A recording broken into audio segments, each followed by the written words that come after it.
Olá, seja muito bem-vindo à segunda aula do curso Ancião 2026 da Escola Distrital. Nesta aula, estudaremos o chamado de Deus para o ancianato, as principais responsabilidades do ancião, as qualificações necessárias para esse ministério e o significado da ordenação. Nosso conteúdo está fundamentado no capítulo 2 do Guia do Ancionato 2025, páginas 24 a 37. Antes de começarmos, vamos orar. Senhor nosso Deus e querido Pai, agradecemos porque Tu nos chamas para participar da Tua missão. Reconhecemos que nenhuma capacidade humana é suficiente sem a presença e a direção do Espírito Santo. Concede-nos sabedoria, humildade e disposição para aprender. Ajuda-nos a compreender a seriedade do ministério do ancianato e a colocar em prática aquilo que estudarmos. Forma em nós o caráter de Cristo e prepara-nos para servir a tua igreja com amor, equilíbrio e fidelidade. Em nome de Jesus, amém. O chamado para o ancianato. O ministério do ancião não começa com uma eleição. Ele começa com o chamado de Deus. 1 Pedro, capítulo 2, verso 9, ensina que fomos chamados das trevas para a maravilhosa luz de Deus, com o propósito de anunciar suas virtudes. Todo cristão é chamado para servir. Entretanto, algumas pessoas recebem dons e responsabilidades específicas para liderar, cuidar e orientar a igreja. Segundo o Guia do Ancionato, existem dois elementos importantes na designação de um ancião. O primeiro é o chamado de Deus. O segundo é o reconhecimento desse chamado pela congregação, por meio da eleição e, posteriormente, da ordenação. A igreja não fabrica o chamado. Ela reconhece os dons, a vida espiritual e a capacidade de liderança que Deus desenvolveu naquela pessoa. Essa compreensão protege o ancião de dois perigos. O primeiro é pensar que o cargo representa uma promoção pessoal. O segundo é tratar a responsabilidade com descuido. O ancianato não é um título de prestígio, é um ministério de serviço. O trabalho do ancião. O trabalho do ancião pode variar conforme a realidade da igreja. Uma congregação pequena possui necessidades diferentes de uma igreja grande. A presença e a disponibilidade do pastor também influenciam a distribuição das responsabilidades. O guia apresenta 5 fatores que ajudam a definir o trabalho do ancião. Primeiro, o tamanho da congregação. Segundo, a disponibilidade do pastor distrital. Terceiro, o planejamento do pastor para a equipe de anciãos. Quarto, os dons espirituais de cada ancião. Quinto, a disposição do ancião para servir. Apesar dessas diferenças, existem responsabilidades comuns. O ancião exerce liderança espiritual, acompanha os membros, ajuda na organização da igreja, apoia os departamentos, participa da missão e trabalha em unidade com o pastor. Atos, capítulo 20, verso 28, apresenta os líderes da igreja como supervisores chamados para cuidar do rebanho de Deus. Supervisionar não significa fazer tudo sozinho. O bom ancião orienta, acompanha, encoraja, treina pessoas e distribui responsabilidades. Ele não centraliza o trabalho, ele prepara outras pessoas para servir. Pastoreio e cuidado. O ancião é também um copastor da congregação. 1 Pedro, capítulo 5, versos 1 a 4, ensina que o rebanho deve ser cuidado voluntariamente, com disposição e pelo exemplo, não por meio de domínio. Isso significa que o ancião precisa conhecer as pessoas. Ele deve perceber quando alguém está sofrendo, afastado, desanimado ou enfrentando dificuldades.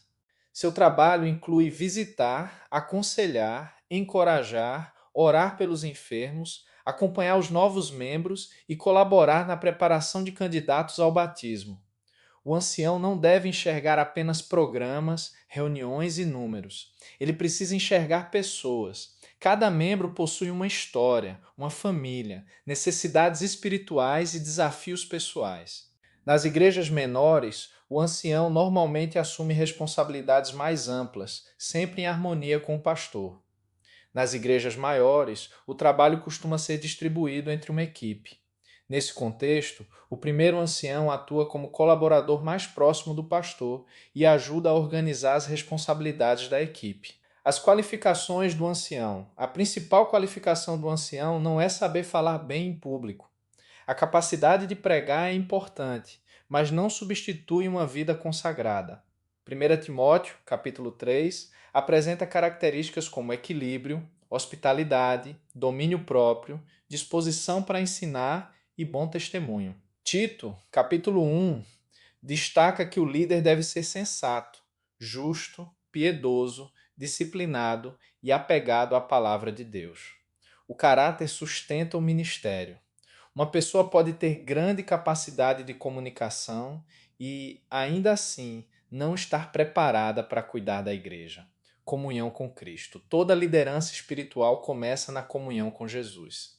O ancião não pode conduzir outras pessoas a um relacionamento que ele mesmo não experimenta. Sua influência espiritual deve nascer da oração, do estudo da Bíblia e da atuação do Espírito Santo. Marcos, capítulo 1, verso 35, mostra que Jesus se levantava de madrugada e procurava um lugar tranquilo para orar. Se o próprio Cristo reconhecia a necessidade de comunhão com o Pai, quanto mais nós precisamos desenvolver hábitos devocionais. Sem comunhão com Cristo, a liderança da igreja pode se transformar apenas em técnicas administrativas, estratégias humanas e atividades religiosas. Esses recursos podem ter utilidade, mas não substituem o poder de uma vida transformada por Deus. Compromisso com a missão. O ancião precisa ser um exemplo missionário. Ele não deve apenas pedir que a igreja evangelize, precisa participar pessoalmente da missão. Em João, capítulo 4, verso 35, Jesus orientou os discípulos a levantar os olhos e observar que os campos estavam prontos para a colheita. O ancião ajuda a congregação a perceber as oportunidades missionárias existentes ao seu redor. Ele incentiva os pequenos grupos, as duplas missionárias, os estudos bíblicos, a visitação, o resgate de membros afastados e outras iniciativas evangelísticas. Mas sua influência será muito maior quando os membros perceberem que ele também está envolvido. Caráter e testemunho. O ancião é chamado para revelar o caráter de Cristo. Isso envolve pureza moral, fidelidade, humildade, respeito, equilíbrio emocional e disposição para admitir os próprios erros. Sua vida familiar também merece atenção. O trabalho da igreja não deve ser realizado à custa do abandono do casamento, dos filhos ou das responsabilidades familiares. O ancião deve proteger seus relacionamentos, evitar situações impróprias e agir com prudência ao aconselhar pessoas sobre questões íntimas. Ele também deve rejeitar qualquer forma de racismo, preconceito ou discriminação. Em Cristo, as barreiras que separam as pessoas devem ser vencidas pelo amor. Outro aspecto importante é a fidelidade na mordomia cristã. O líder não pode ensinar fidelidade enquanto vive de maneira contrária ao que ensina. Seu exemplo precisa confirmar sua mensagem. Liderança que capacita a liderar não significa controlar. O ancião não deve tomar todas as decisões sozinho, nem impor seus projetos à congregação. Ele deve consultar os membros, trabalhar com a comissão da igreja e valorizar as contribuições de outras pessoas. Uma das principais responsabilidades do ancião é descobrir, desenvolver e mobilizar os dons espirituais dos membros. Uma igreja saudável não depende de uma única pessoa. Ela possui vários membros capacitados, comprometidos e envolvidos no serviço. O verdadeiro líder não se sente ameaçado quando outras pessoas crescem. Ele se alegra ao preparar novos líderes. O significado da ordenação. A ordenação é o reconhecimento público do chamado de Deus e dos dons concedidos para o exercício do ministério. Ela não concede poderes especiais, nem transforma o ancião em pastor ordenado. A ordenação confirma 3 elementos. Primeiro, Deus chamou aquela pessoa para um ministério específico. Segundo, Deus concedeu dons para o desempenho desse ministério. Terceiro, a congregação reconhece o chamado e está disposta a cooperar com sua liderança. A cerimônia deve ser conduzida por um pastor ordenado, diante da congregação, com oração e imposição de mãos. A ordenação é permanente desde que a pessoa permaneça fiel e não se desqualifique por apostasia ou comportamento impróprio. Limites da autoridade. É fundamental compreender que a autoridade do ancião possui limites. O ancião atua na igreja local para a qual foi eleito e durante o período estabelecido pela congregação. Sua autoridade está subordinada ao pastor, à comissão da igreja e à reunião administrativa. Problemas importantes não devem ser resolvidos arbitrariamente. Questões como admissão ou remoção de membros pertencem à igreja reunida em assembleia, conforme as orientações do manual da igreja. O ancião pode dirigir cultos, colaborar na ceia do Senhor, participar de dedicações de crianças e cerimônias fúnebres. Entretanto, cerimônias como casamento e batismo possuem orientações denominacionais específicas e normalmente exigem atuação pastoral ou autorização formal. O ancião fiel respeita esses limites. Ele não usa o cargo para concentrar poder, mas para servir em cooperação com a igreja e o pastor. Anciãs na Igreja A, a Igreja Adventista do Sétimo Dia, reconhece a importante contribuição das mulheres na liderança e nos ministérios da igreja. No território da Divisão Sul-Americana, a nomeação e a ordenação de mulheres para o ancianato foram autorizadas conforme as orientações do Manual da Igreja e as necessidades locais. Anciãos e anciãs são chamados a exercer uma liderança bíblica, espiritual, missionária e comprometida com o discipulado. Conclusão: nesta aula, aprendemos que o ancianato começa com o chamado de Deus, é reconhecido pela igreja e deve ser exercido com humildade.